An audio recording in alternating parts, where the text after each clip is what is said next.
Good evening, everyone, and welcome to the Pipe Report. So I want to touch briefly on the Nunes memo that was recently released. I'm not going to read the whole thing. I'm not going to go over a lot of it.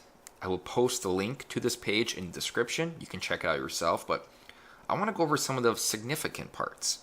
Basically, for those who just want a kind of a brief background of what's going on here, the memo clearly delineates that the FBI and members of the DOJ used false material that was paid for by the DNC and Christopher Steele and Fusion GPS. They used that as the basis to acquire a FISA warrant to spy on Donald Trump and his associates. That's what it comes down to. And I know I've been saying this for a while, and I know Styx has too. We kind of saying this is what happened for the longest time, but now we actually have proof. Now we have confirmation of what we were saying months ago is indeed true. But what I really want to clarify is, I think this is the most important thing about this, is that would the FISA judge, would the federal judge in charge of FISA, the one who received the information, would he have approved the FISA order if he knew that the information the FBI gave him, which he had to rule over regarding whether or not to spy on the Trump administration, if the federal judge knew where the FBI and DOJ officials got that information, would he have approved it? And I think the most obvious answer is no, he wouldn't. Because what happened here is when they gave the federal judge the information to get the FISA warrant, they gave him this hodgepodge of information that was all negatively affected Trump. But they didn't tell him where they got it. So the judge had no idea. So in the judge's mind, he thought that our intelligence services, because they're supposed to be, honest and trustworthy with integrity, he thought that they acquired this information from a legitimate means. The judge didn't know that the FBI and DOJ officials got that information from somebody who was hired to explore Operation Research against Donald Trump. So the question becomes, if the judge would have known that we approved the memo, would he have approved the FISA warrant? And I think most people can logically conclude that no.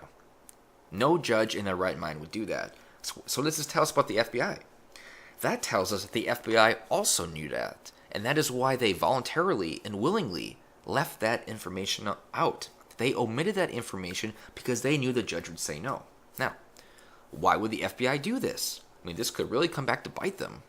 Because the FBI, and for the most part, everyone in the corporate circle in America, and even a lot of people, nobody knew or nobody thought that Donald Trump would become the president. Nobody thought this would happen. So for them this was no problem, because they could lie to the federal judge. They could omit imperative and pertinent information regarding the FISA application they put on the application, and no one would know anything about it. But then Donald Trump came and became president, and he basically threw a monkey wrench in all that. Now they were scrambling. Because what they did here is almost, and I say this, I'm saying this in a serious tone, this is almost tantamount to treason. This is Watergate on steroids. This is attempted coup to make sure that Donald Trump would not become president. They used the power of the federal government, the power of our intelligence services, in a surreptitious and malevolent manner to spy on the main opponent for the Republican Party. This is Watergate on steroids. This makes Watergate look like nothing. Nothing. The court was misled, and the four main people that misled the court were Andrew McCabe, James Comey, Rod Rosenstein, and Sally Yates. Comey and McCabe were FBI director and deputy director respectively, and Rosenstein and Sally Yates both worked for the DOJ. And they misled a FISA judge so they could get an order to spy on Trump and his associates. As we know, McCabe, he recently resigned from the FBI because he has ties with the Clintons. His wife has ties with the DNC. James Comey, well, we all know James Comey, how he exonerated Hillary Clinton months before he even had his team interview her. Not just her too, but 17 other witnesses. His whole plan to exonerate her from the very beginning was laid out in a memo. We know Sally Yates, she was the one trying to expose Donald Trump when he first became president, and then he fired her, and people hail her as a hero now. Rod Rosenstein, he's been a member of the deep state for a while. We know now that he's also been protecting McCabe and Comey. And what's funny about this, because these 4 people, they knew this was fake. They knew this dossier that was used to garner a FISA warrant against Trump, they knew the information in there was unsubstantiated. They knew it was unsubstantiated, yet they didn't care. They didn't care because they didn't think Donald Trump become president. They knew that they could use the intelligence services as a tool to spy on a political opponent. Just so you know, if that happened in other countries, people can get executed for that. And I kid you not. If that happened like in Iran, I mean, they should be thankful that the U.S. is an honest, in terms of their political association, the U.S. is democracy, an indirect democracy. We're a republic. And even though there is a lot of nefarious behavior in the background, for the most part, we try to be transparent. But this just shows that there are deep-seated people in the government that do not believe in transparency, that are willing to use the power of government to commit despicable acts that have no relevant reason to be initiated at all. And what's really interesting, and I think really also helps further elaborate how the FBI is just corrupt, or at least members of the FBI and DOJ are corrupt, is before this memo was released, we started hearing a lot of people in the FBI and DOJ saying that this is a threat to national security. If this is released unredacted, this will harm our national security. Well, you can read this whole thing, and nothing in here actually discloses techniques that the NSA or FBI uses to investigate people. Nothing in here actually delineates the type of intelligence services that the FBI does. It doesn't give anything away to our enemies. It doesn't give anything away at all. The only thing this memo shows is how the FBI and members of the DOJ colluded with Hillary Clinton and the DNC to prevent Donald Trump from becoming president. That's it. So they knew about this too. They knew how this would affect them. The DNC knew how this would affect them. That's why they've been pushing this narrative the last couple of days that if this memo gets out, it will destroy national security. This will destroy trust in the FBI. Well, yeah, of course it destroys trust in the FBI if you actually read the thing, knowing what we know now, what the FBI did, what the DOJ did, or members of the DOJ. Yeah, they had a right to worry. We are supposed to be a free country, a country of law. Well, what I'm seeing here in this memo, and what these activities that the FBI has been involved with, this isn't free. This isn't free at all.